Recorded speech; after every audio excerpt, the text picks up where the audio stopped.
Hoy tenemos una invitada de lujo que está acá con nosotros, quien es Mayra Poirier.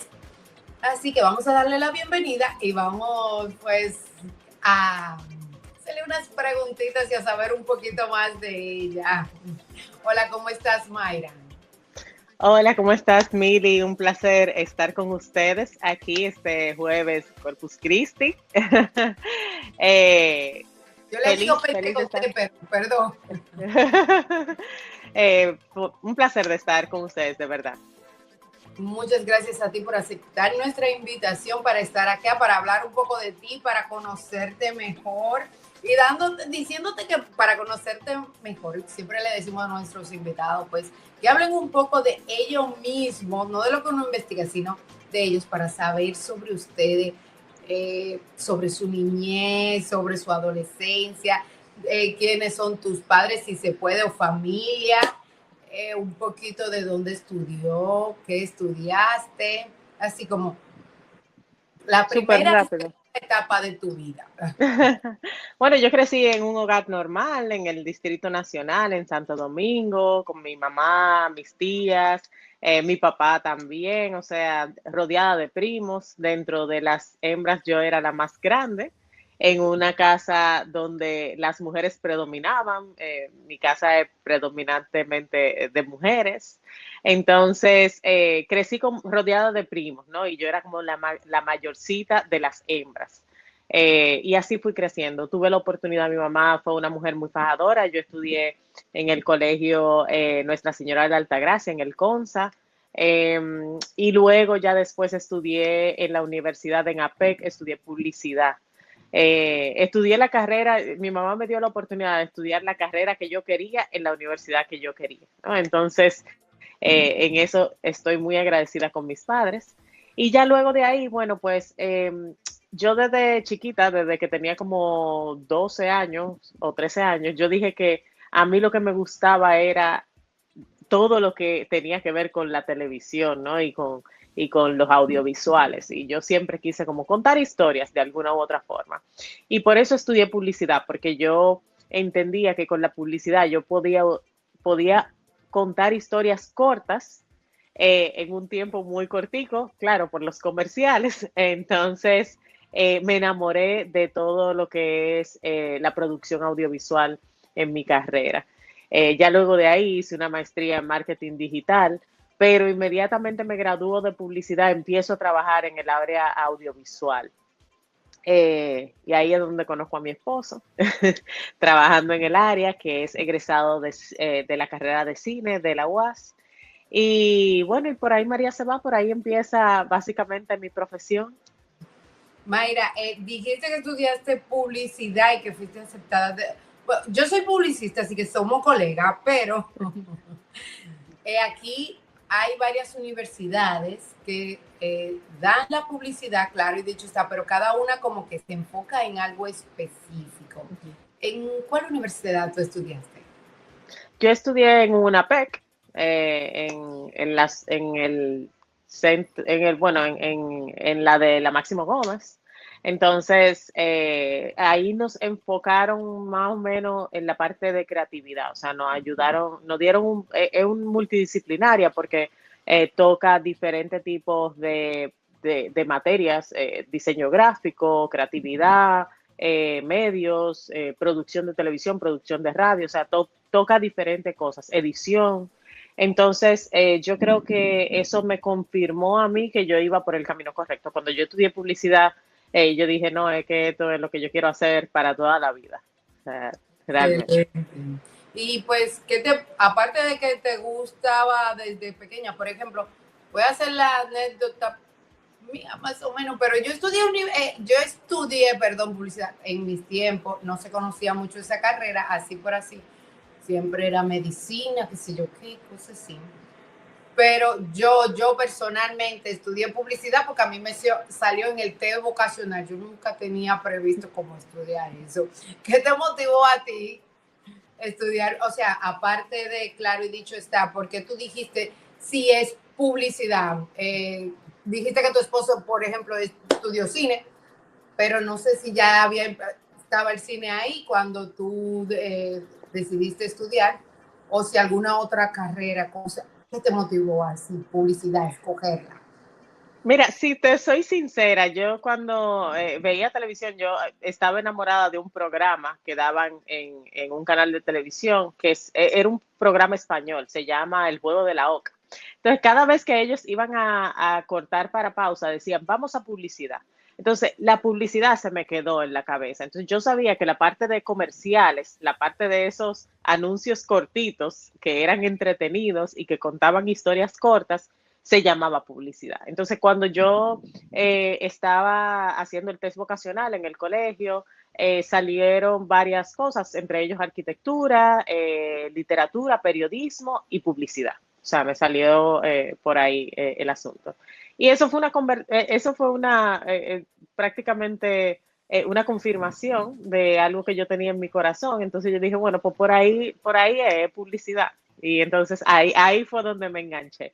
Pero sí, verdaderamente yo lo tuve muy claro desde muy joven. Desde muy joven yo quería, no sabía de qué se trataba. La verdad es que luego, luego en la carrera es que me di cuenta de todo lo que conlleva la publicidad. Por eso después hice una maestría en marketing, precisamente en gerencia de marketing, en la misma universidad, en mi misma alma mater. Eh, para entender un poco más del negocio, ¿no? Porque la creatividad es muy chula cuando tú la tienes en la cabeza, pero para tú poder vivir verdaderamente de la creatividad, tú tienes que hacer del arte un negocio. Entonces, por eso hice la maestría en marketing. Excelente. ¿Y qué te motivó, pues, a estudiar cine? Yo el cine, bueno, me enamoré del cine, básicamente. Cuando yo termino la carrera de publicidad, mi meta era irme a estudiar producción de televisión a España, con unos amigos que estaban buscando becas. Bueno, yo también empiezo el proceso. Y en ese momento, bueno, pues conozco a mi esposo que tenía en ese momento una productora cinematográfica, pero también hacía comerciales y eso y tal. Y cuando le digo, bueno, mira, yo estoy interesada en hacer producción de televisión, y él me dijo, pero ¿por qué una maestría en producción de televisión? Estudia cine. El cine, o sea, tú vas a aprender muchísimas más cosas y lo que tú vas, o sea, la sombrilla es más amplia, la producción de televisión es como más centralizado, el cine más amplio y te va a servir para la televisión. Y yo dije, tú tienes razón, y empecé a indagar.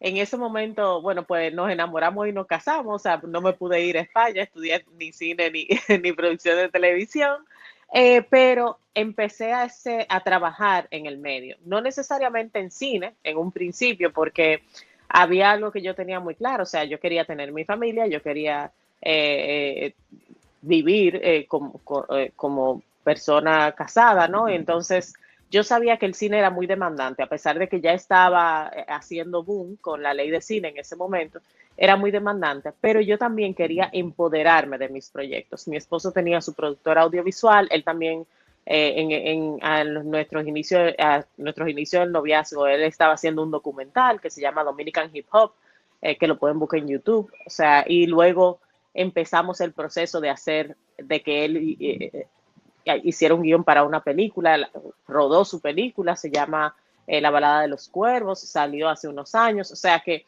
empezamos a empoderarnos, a hacer nuestras propias cosas sin tener que estar metidos en esta bola de nieve que es el cine, porque es algo que nunca para, o sea, es un trabajo que es constante, que gracias a Dios, gracias a la ley hay mucho trabajo en cine, entonces, pero nosotros decidimos hacerlo por nuestra cuenta, que es un camino más largo, no es tan fácil, cuando principalmente uno no es de apellido rimbombante, aunque el mío lo parece, pero no es, no es un apellido conocido, ni él tampoco, o sea, los dos venimos de abajo, con muchos sueños, con muchas ganas de hacer cosas y de contar historias, que es lo que nos apasiona verdaderamente.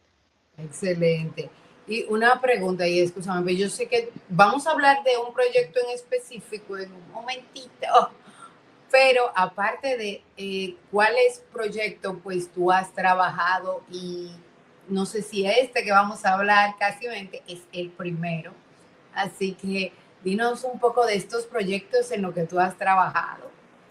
Bueno, yo empecé trabajando en el área audiovisual en comerciales, pero luego pasé a televisión. Empecé mi carrera en el mundo audiovisual en AME 47 como editora.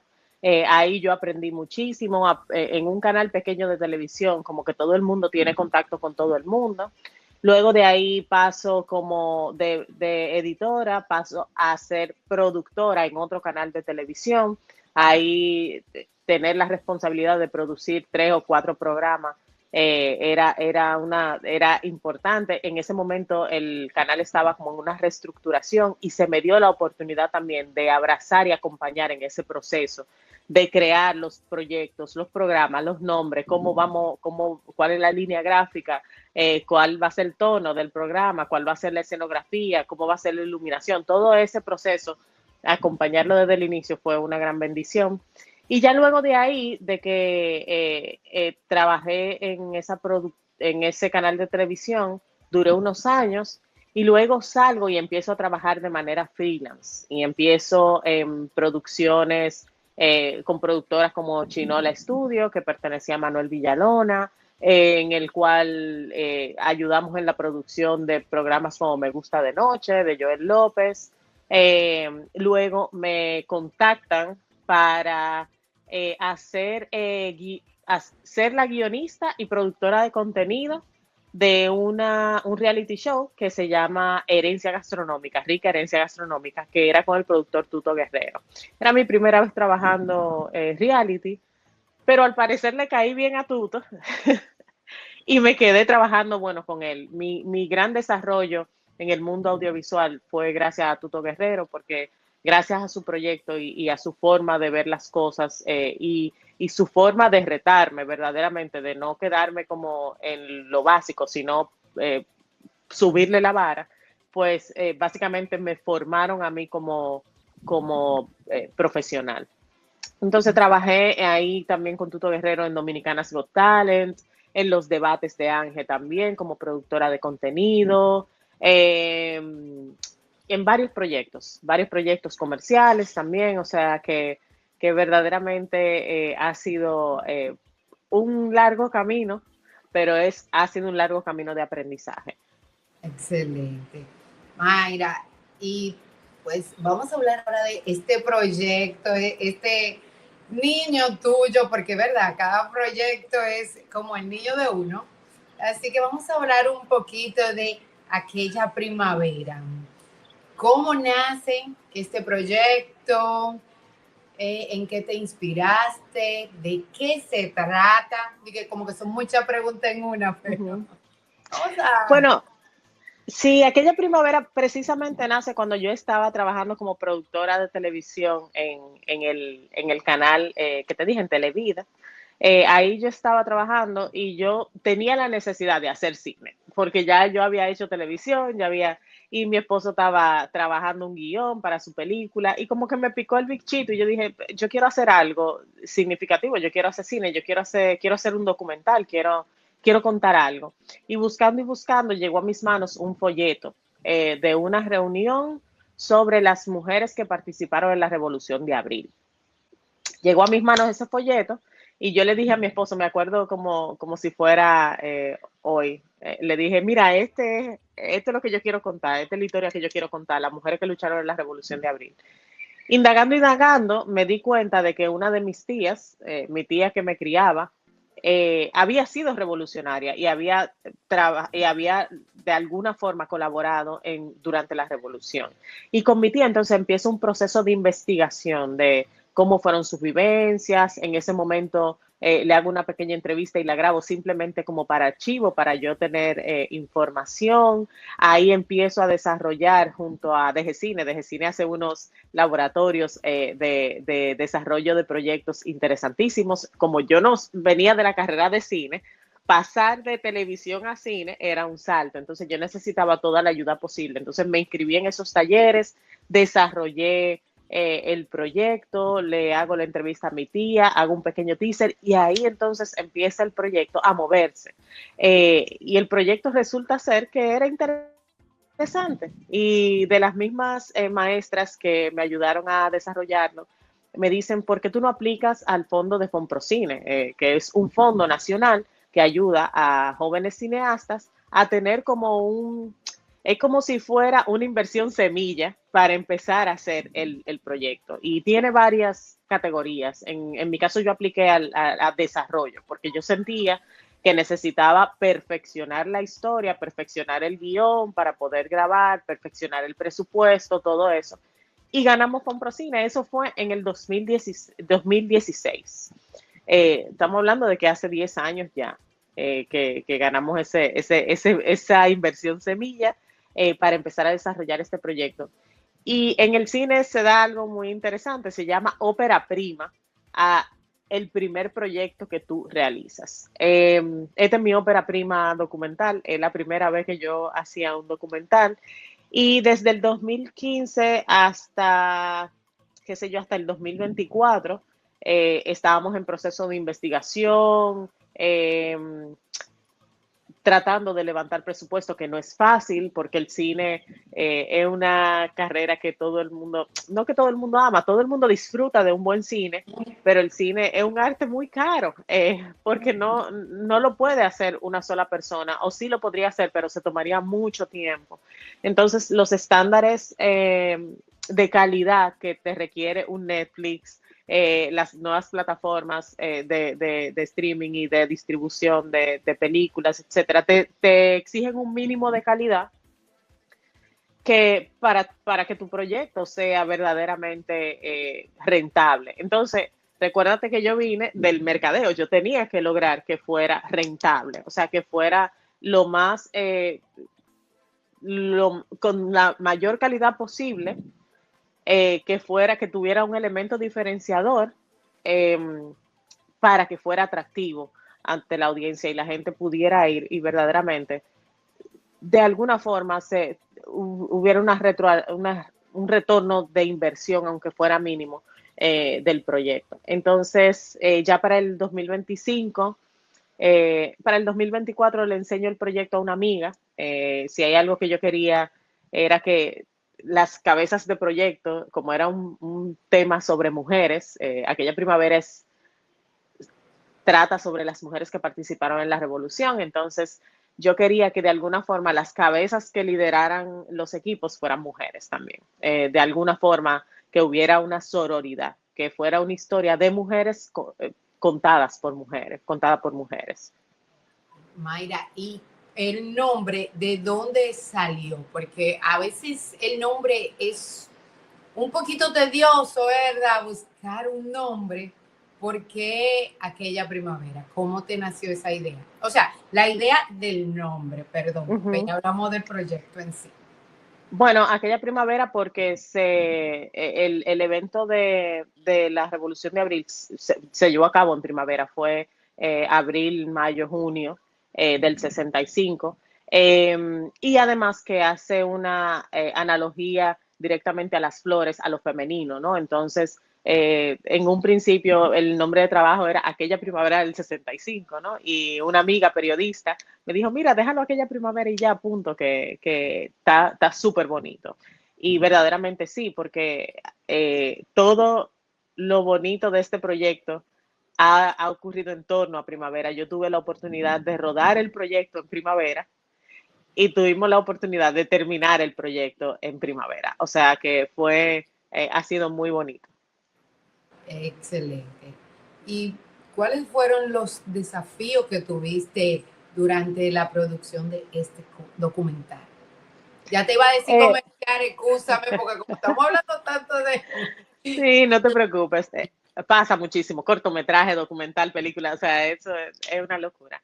Mira, principalmente el principal reto para un cineasta emergente, para una persona nueva, es conseguir la inversión.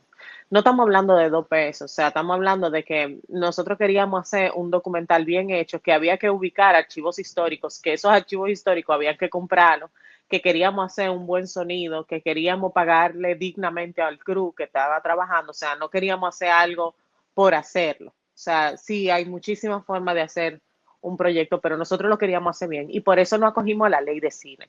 Lo hicimos con la ley de cine y buscar la inversión fue lo más difícil. Te estoy diciendo que duramos 10 años en ese proceso, 10 años tocando puertas, 10 años modificando, 10 años haciendo un plan de un plan del proyecto, de cómo nosotros podíamos salir a venderlo, uniendo a gente de valor al equipo, eh, haciendo focus group. Hubo un momento en que el proyecto era como que silencio, o sea, como que no se movía ni por un lado ni para otro, y de repente arrancó y conseguimos un socio estratégico que se convirtió en un hermano que con quien yo también había trabajado en proyectos como documentales también, haciéndole guiones, que es Giancarlo Verasgoico, y a través de él fue que pudimos conseguir la inversión. Entonces él se convierte en nuestro productor ejecutivo. Eh, y ya después de ahí pudimos rodar el proyecto con miedo porque en un principio nosotros teníamos una idea de cómo era. Si en un principio, hacía 50 años de la revolución, nosotros estamos hablando de mujeres que en esa época tenían 16, 17 años, 15 años, que ya estaban viejitas, o sea, estaban rodando los 70 años. Entonces, yo tenía urgencia de rodar porque se me iban a morir los testigos vivos de esa, se me iban a morir mi protagonista. Entonces, yo tenía un poco de urgencia con eso y no quería dejar pasar más tiempo, pero por suerte Dios pone todo en su lugar. Dios pone todo en su lugar. Perdona que me ría un poquito, pero yo sé lo que se siente, porque un documental que quieres hacer bien, pero aparte de eso, son con personas que todavía, espero que todavía estén vivas. Sí, sí, sí. Hay algunas que sí, ya hay otras que ya no. Y eso, entonces, a partir de esto, ¿verdad? Te voy a preguntar qué tú buscas resaltar, pues, de esta obra y aparte de todo, qué mujeres, pues, se visibilizan en este documental. Bueno, yo tengo varios objetivos. Este documental tiene varios objetivos. Primero, el principal era una gran duda, que era por qué yo no conocía esta historia de estas mujeres y por qué me dio tanta brega encontrar esa información cuando se supone que los libros de textos del colegio no tienen que hablar de la revolución, pero de las mujeres es como que, Tina Bazuca, y no se sabe más. Yolanda Guzmán, y la mataron. Piqui Lora, una foto de ella con un fusil, y ya, o sea, son como que son pinceladas, es como que estaban ahí como de adorno, ¿no? Pero lo relevante que pasó en ese momento, de que antes las mujeres en otra, por ejemplo, poniendo en ejemplo la primera intervención norteamericana, las mujeres sirvieron como enfermeras y eso y tal, en esta guerra también, pero en la guerra de abril del 65, las mujeres también se entrenaron en armas, fueron a trincheras, entrenaron con hombres rana, aprendieron a manipular un fusil, trasladaban armas, o sea, era un papel mucho más activo. Entonces yo creo que ahí el papel de la mujer en la sociedad tiene un cambio. Entonces para mí era muy importante que se resalte ese papel, que hubiera un material didáctico, no solamente eh, en el cine, pero también que vaya a los libros, esa necesidad de que la mujer y el papel de la mujer, no solamente en la guerra de abril del 65, en la historia de República Dominicana, se cuente de manera relevante. Eso fue lo primero. Lo segundo era eh, resaltar la memoria histórica y de cómo nosotros, esa memoria histórica, nosotros la estamos perdiendo y se está olvidando y no se le está prestando atención a esa memoria histórica y cómo están dejando destruir espacios históricos, momentos históricos, simplemente porque no es interesante, porque no es importante. Y yo creo que para construir una mejor sociedad y mejores dominicanos y dominicanas, nosotros tenemos que tener muy presente esa memoria histórica. Y lo tercero era abrir un diálogo intergeneracional. Ha sido increíble la respuesta de muchas mujeres cuando van a ver el documental, que salen con llanto en la cara, confrontadas verdaderamente, porque sienten que son parte de una historia que ni siquiera sabían. Entonces salen confrontadas emocionalmente y esa oportunidad que te da la vida de poder todavía, tal vez con una abuelita o una tía abuela que participó en la revolución, poder hablar de eso tú no lo vas a encontrar en otro momento. Entonces es como un llamado de alerta a las nuevas generaciones de que mira, al lado de ti puede haber, tu vecina puede ser una heroína de la revolución o tu vecina te puede contar sus vivencias en este aspecto. Es para ampliar ese diálogo intergeneracional. Para mí esos eran los 3 puntos más importantes de aquella primavera. Dentro de las mujeres que me dieron el honor de entrevistarlas, está Lourdes Contreras, Margarita Cordero, periodista, Carmen Mazara, activista también y revolucionaria, pero también tenemos mi tía Idelsis, por supuesto, que es el leitmotiv, o sea, fue mi principal conector con esta historia. Tenemos también Isabel Peralta, que sale en una foto famosísima de la guerra, confrontando a unos militares de la Fuerza Internacional de Paz, Fuerza Interamericana de la Paz. Y también está dos personajes que yo no conocía, que conocí a raíz de la búsqueda de información, que es Altagracia Andújar, Nati, la china, le dicen. También está Isabelita Ledesma, que fueron dos mujeres que de San Carlos, de por ahí, que lucharon en la cabeza del puente, ¿no? Y que pertenecían a comando y que entrenaron. Una de ellas se casó con un hombre rana también, o sea, y tuvo sus hijos de esa relación. Entonces es como exaltar el papel de la mujer también cotidiana. Hay algunas, las Margarita Cordero, la Lourdes Contreras, las conocemos, las Carmen Mazara las conocemos, pero nadie sabía de que Nati, la china, y Isabel Ledesma son archivos vivos y están ahí, están vivos y hablaron conmigo y lo dejaron para la posteridad. Una pregunta, Mayra, ¿alguna de estas historias que te haya, digo, todas fueron grandes mujeres, todas se resaltaron sin quitarle verdad nada a ninguna, pero hubo alguna historia o testimonio que pues impactara especialmente durante este rodaje?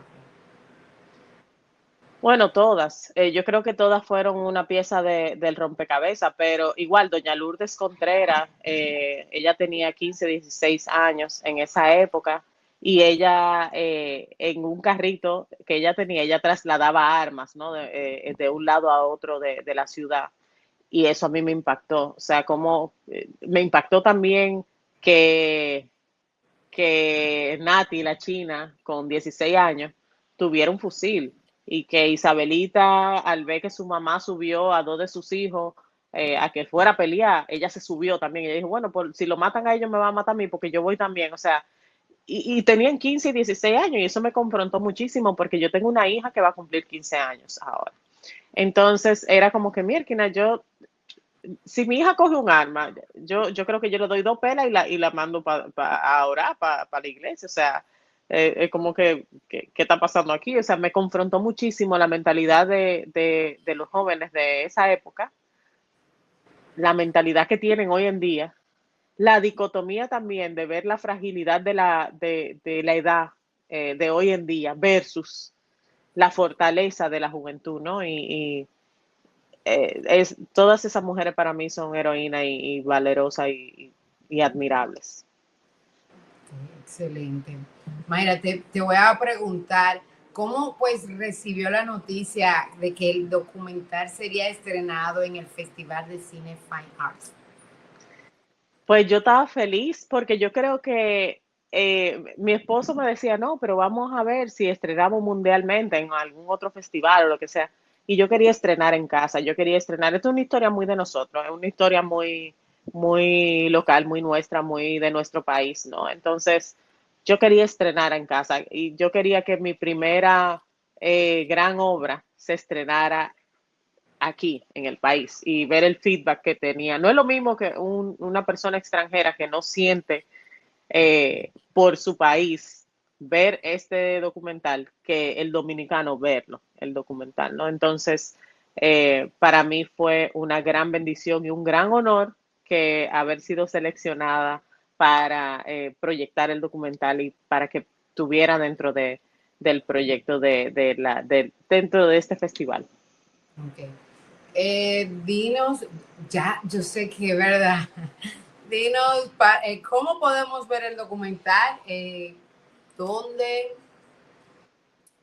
Tiempo, hora, no sé si todavía está en Fine Arts ahora mismo, le están pasando, pero... Bueno, justamente ayer el festival ya terminó, o sea, culminó ayer miércoles 3, eh, pero ahora el documental inicia su ruta de festivales.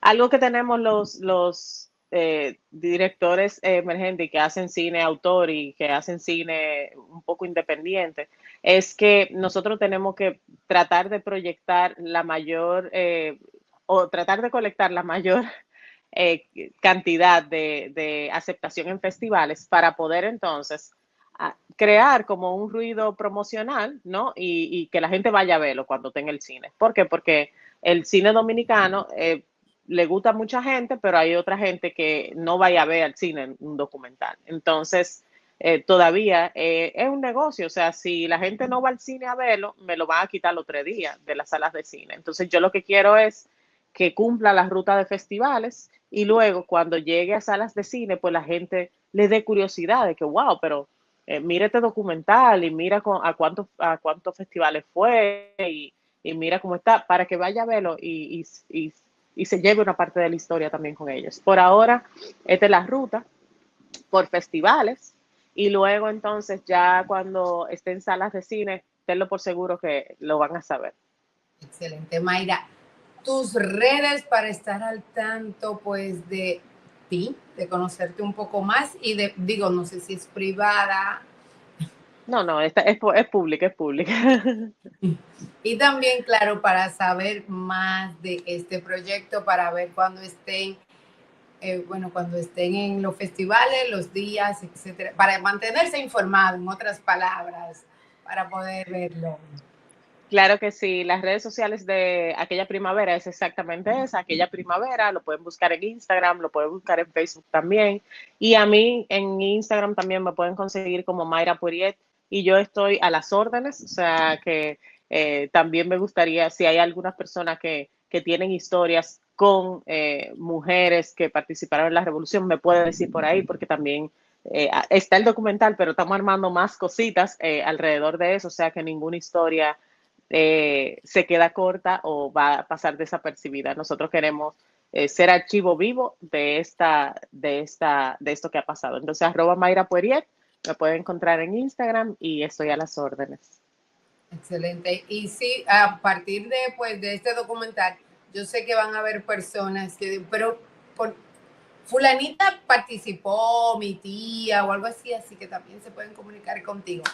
Y ahora, un mensaje que quiera pues decirle a los jóvenes, ya, digo, iba a decir de ahora, pero a los jóvenes, a un mensaje. Bueno, un mensaje que le quiero decir a los jóvenes. Yo soñé con este documental hace 10 años, 11 años. Eh, y a pesar de que al principio iba muy bien, las puertas se empezaron a cerrar, pero yo, porque se cerraron las puertas, no desistí de la importancia de ese sueño. Entonces, mi mensaje para los jóvenes es que sueñen en grande y que sean insistentes y persistentes con sus sueños, que en algún momento llega, en algún momento llega. Excelente. Mayra, muchas gracias por haber estado con nosotros. Fue de provecho. Una, una invitada que, wow, ha luchado arduamente, se puede decir, por sus sueños. Y pues este proyecto, yo soy un poquito feminista, no de que feminista, de que wow, pero sí me encanta pues resaltar el trabajo de la mujer.